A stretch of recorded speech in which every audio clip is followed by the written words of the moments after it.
جب کوئی انسان دکھ، تکلیف، اذیت اور بے بسی کی انتہا کو لے کر اس کے سامنے ہچکیاں لے کر رو رہا ہوتا ہے تو اللہ پاک اپنے فرشتوں سے فرماتا ہے کہ جاؤ دیکھو میرا بندہ کیوں رو رہا ہے، اسے چپ کرواؤ۔ تو فرشتے چپ کروانے کی کوشش کرتے ہیں تو تھک ہار کر اللہ کے پاس جا کر سوال کرتے ہیں کہ یا اللہ آپ تو جانتے ہیں کہ یہ کس غرض سے رو رہا ہے۔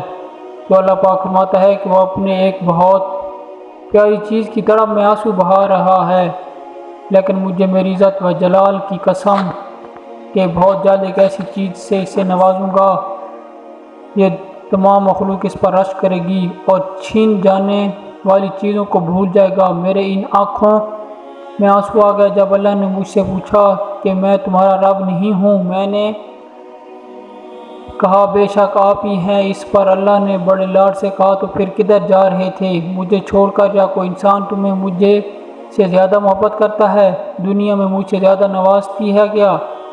دیکھتے نہیں جو فرشتے تمہارے کیے ہوئے گناہ میرے پاس لاتے ہیں، صبح انہی کے ہاتھوں تمہارے لیے رزق بھیج دیتا ہوں۔ جو لوگ ٹوٹ جاتے ہیں اور اللہ کے آگے روتے ہیں پھر اللہ انہیں جوڑتا ہے، پہلے سے بہتر اور مضبوط بناتا ہے، بے شک اللہ بہترین مصور ہے۔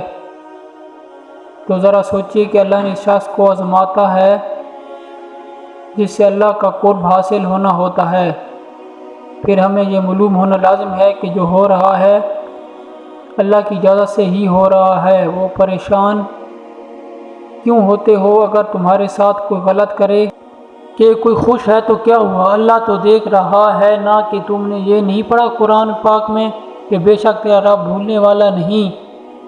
لائک، شیئر اور سبسکرائب ضرور کر دیں۔ جزاک اللہ خیر۔